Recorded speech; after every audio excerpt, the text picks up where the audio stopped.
Hey everybody, welcome to my channel. I have a winter themed stationery box to share with you.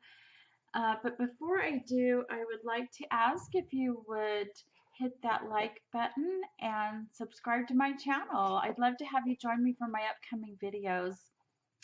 So anyway, I have created this stationery box using the Beauty of Christmas papers by Kimmy Murray at Salty Beach Scrapper. And I'll put a link to her Etsy shop and her YouTube channel. She does a wonderful walkthrough of all these papers.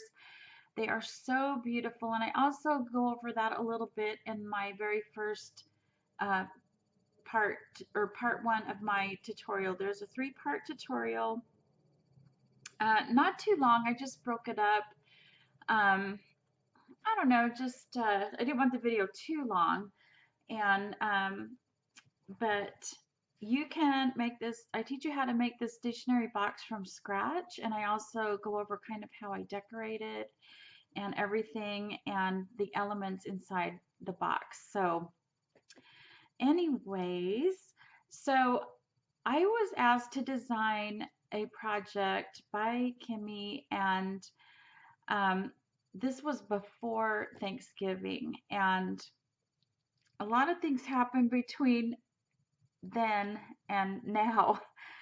So, first of all, my husband and I kind of planned on going out of town for Christmas because we weren't going to have any family in town. And then at the last minute, we ended up having a lot of family in town. So, my plans changed and I had to decorate my house and, just get ready for Christmas.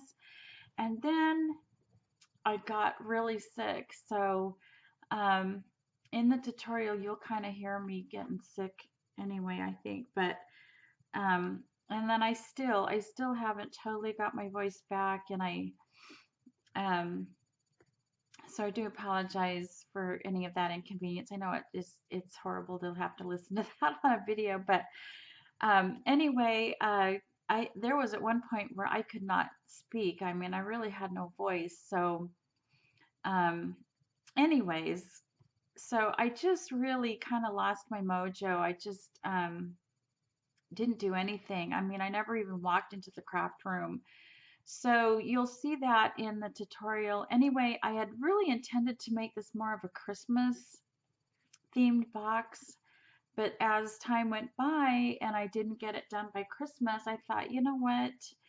I had already started using these non-traditional Christmas colors anyway, and I thought, this will make a beautiful winter themed box. And the beauty of it is, and no pun intended, because the paper's called The Beauty of Christmas, but the beauty of it is that I can use it for Christmas and I can use it after Christmas and two different purposes. And so I can just have this set out during January, I think, and I think it'll be just really nice. And so, um, anyway, so I have used 2 packages of these. I had 2 packs of the Christmas collection, the physical papers that you can purchase. They are 8.5 by 8.5.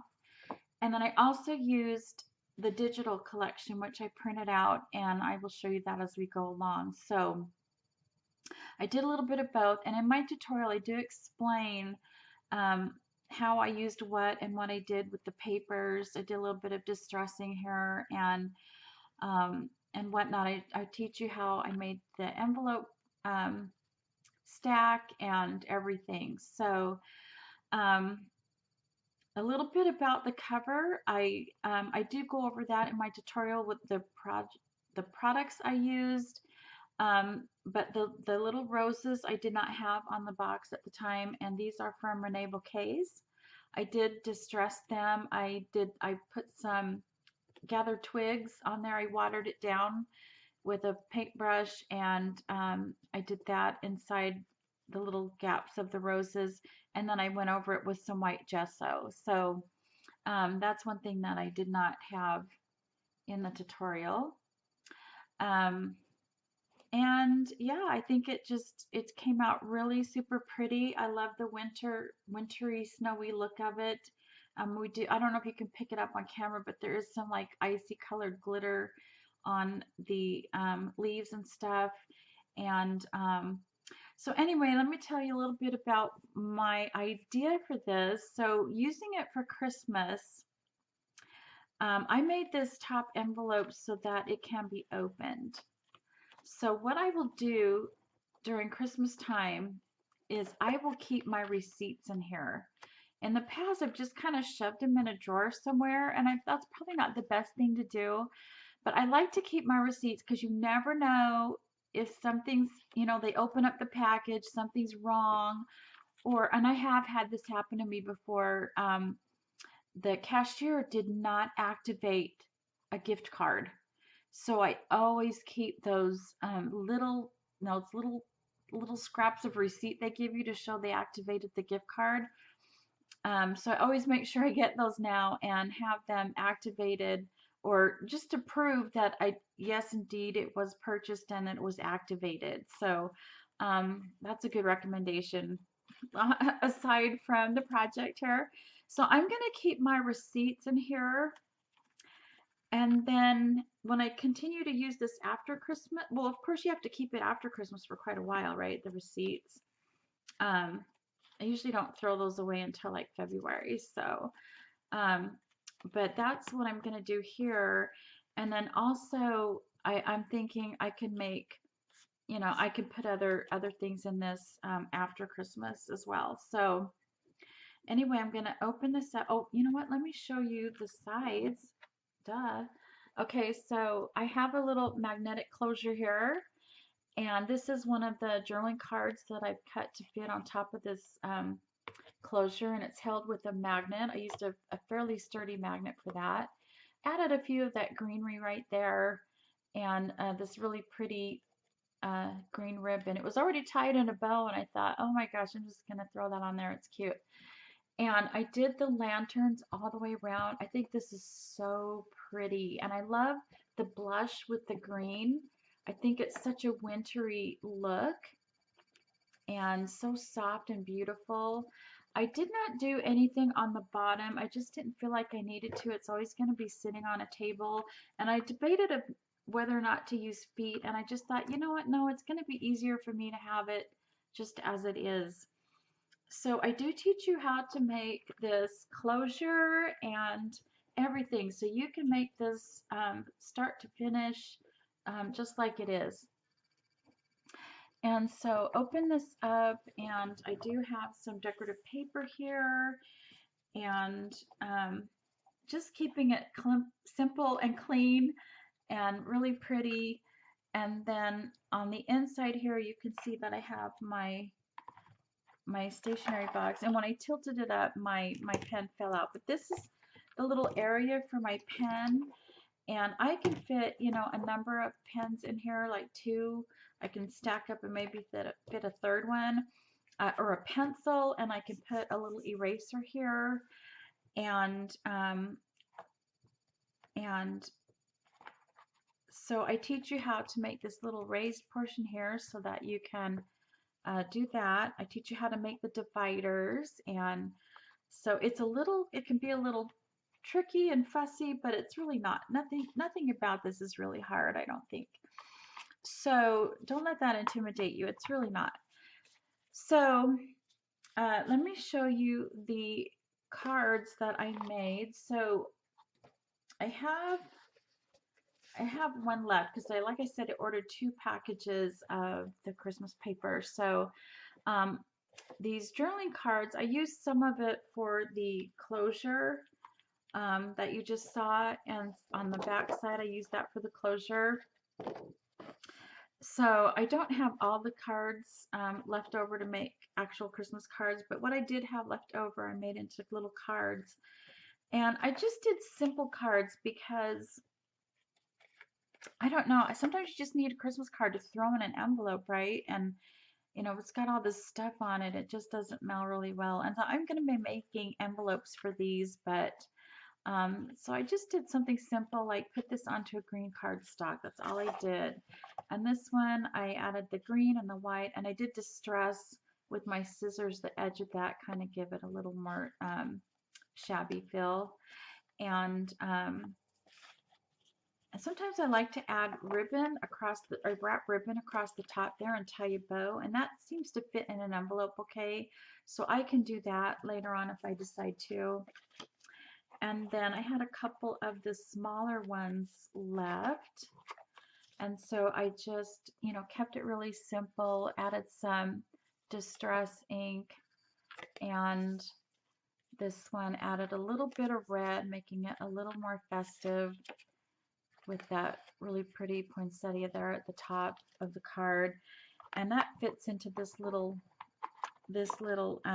pocket here.